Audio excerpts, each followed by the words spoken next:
Un canale generalista e due tematici, tra i diversi emittenti, per offrire un contenuto sempre più variegato ai telespettatori. Da qualche mese sono state aggiornate le programmazioni di Sicilia TV 287 del digitale terrestre, Sicilia TV 2 880 del digitale terrestre e Parole di Vita 679 del digitale terrestre.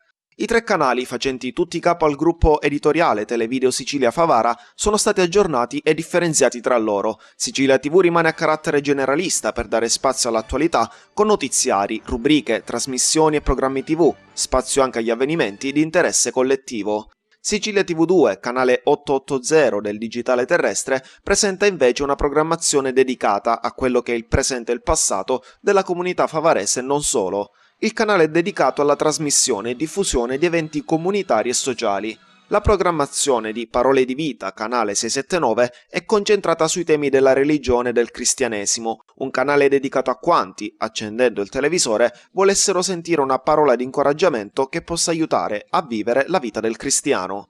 Di recente i canali tematici Sicilia TV 2 e Parole di Vita sono stati aggiornati e migliorati anche nella qualità di trasmissione. Il gruppo imprenditoriale Televideo Sicilia Favara allarga sempre più la propria offerta. Dopo l'aggiornamento del proprio sito internet e dell'app lo fa anche con 3 diversi canali. Tutto questo per dare a quanti ci seguono un'esperienza sempre migliore.